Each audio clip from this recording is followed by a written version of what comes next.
guys, and we have some really good news from Bryansk. That is another Russian frontline city. First was Kursk, then Belgorod, and now Bryansk. Actually, the front line is moving closer and closer to Moscow. But let's concentrate on Bryansk today because something really huge happened there when Storm Shadow missiles targeted critical for the production of the Russian high-precision weapons factory KREMNIY. And according to tons of videos that apolitical and media illiterate Russians keep sharing on the leftovers of their internet, the destruction is critical too. And it's not likely that the factory will resume the production sometime soon. And this is a big victory, not just for Ukraine, but for many people that are right now threatened by the axis of evil. Iran, North Korea, and trust me, Russia is the root of all these problems. So we managed to destroy an extremely important, we may even say unique factory that produced various semiconductors, microchips for different kinds of the Russian missiles.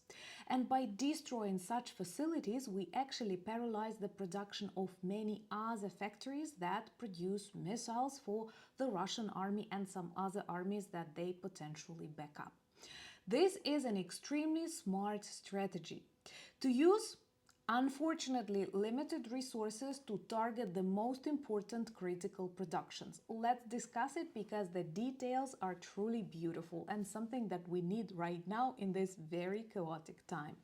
My name is Anna, I'm from Ukraine, I'm in Ukraine, and if you want to see the defeat and demilitarization of Russia, that is the only working peace plan. Subscribe and share these videos to spread the truth and demonstrate your solidarity with Ukraine.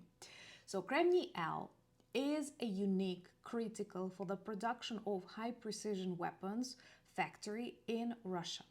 It is located in Bryansk, which is just another Russian frontline city.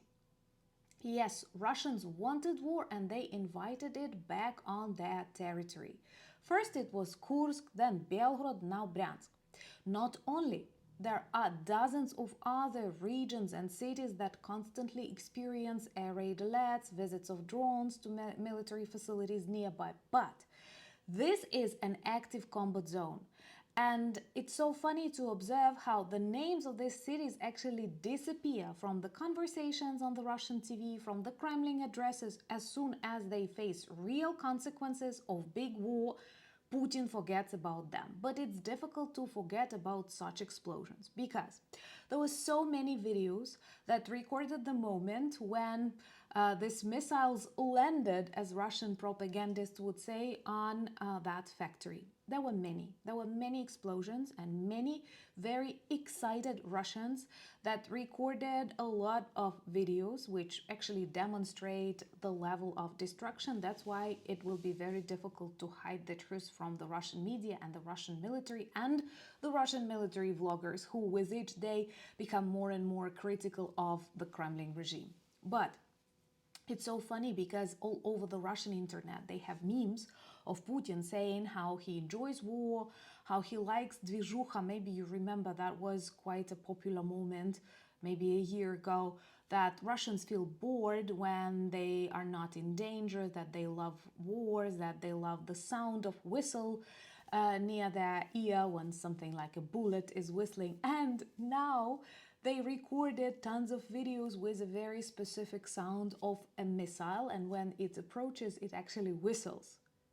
And they were quoting Putin saying that they don't like this kind of движуха, like movement or something, on their territory. Thumbs up for that, because this demonstrates that we can achieve a lot if we remain united and if we have the instruments to make this world a safer place. It's critical to destroy Russian military production facilities to stop wars, not just in Ukraine, but in Iran, any other potential conflict. Trust me, you will be surprised to learn in 10 years after some Nuremberg-like process how many wars and conflicts were sponsored by Putin, because he needs this kind of chaos. So this KREMNIY is a unique factory that produces microelectronics. And I kind of love the explanation of one Ukrainian vlogger who said that this could be compared to brains and nervous system of any missile, because it helps them like navigate and everything that you program it to do. You need these semiconductor devices and various microchips. And we destroyed this factory, guys. We destroyed it, and this is a very smart move. When you have a limited amount of Storm Shadow missiles, and by the way, rumors say that Trump, I constantly, like have this Freudian slip, spent like $5.2 billion during this like a week of Iran war. Then it's insane, and the number of missiles used. It only proves that they did not watch carefully Russian war in Ukraine, that they did not watch the developments of the 21st century war, and now they don't know how to fight it, and they burn the resources that Ukraine did not use during 4 years of war. But I kind of love how strategically we think with these limited resources. We do produce enough of long-range drones. We still have limitations with missiles. I'm praying that we have enough of ones produced in Ukraine, and I believe we are working on that, seeing what happens to the world and how many people can actually rely in future on Ukraine, including the United States. And actually we can produce missile systems for Patriots. Zelensky has just reported that in the interview. He's only waiting for the US to give us this permission, and somehow I think Trump will not, because this will harm Vladimir. But I'm sorry. Let's concentrate on this very important destruction, because this is a strategically smart choice. With limited amount of missiles, it's way better. Of course, it's good to destroy all of their missile arsenals, but by targeting such microelectronics factories that are rare, no other can substitute it, we paralyze the production of many other missiles that needed this technology. And they will not be able to finish this project, and thus we paralyze it too. So this is great. It reminds me of another victory that I did not report carefully on the channel, but we managed to destroy Russia's fiber optics factory, the one that produced it, only one for all the Russian Federation. And it took a year to repair the place. And during that year, Russia had to buy fiber optics for drones in China. And it was very expensive and problematic.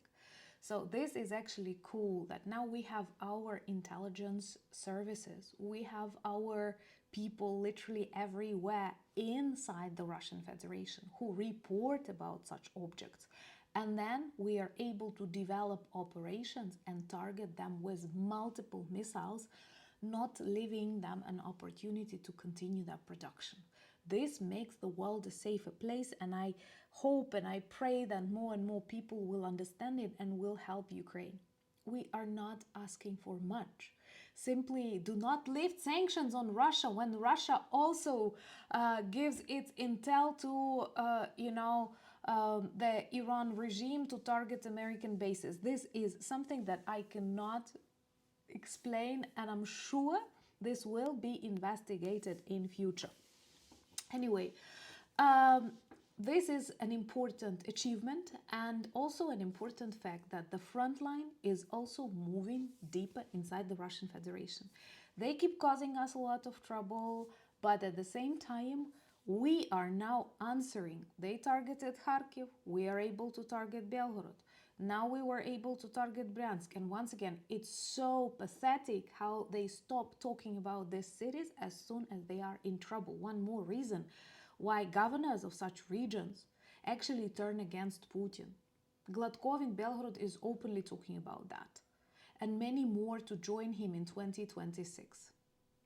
Subscribe to witness that together. Check my Anna Danilchuk new video about regions that oppose war, and I bet Belgorod and Bryansk are among them right now.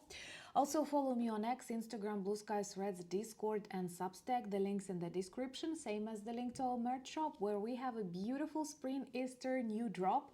I hope you will love some designs and support spreading the word about Ukraine. Thank you so much for buying me coffees, becoming my patrons and sponsors of the channels, but most importantly, thank you for standing with Ukraine. Slava Ukraini!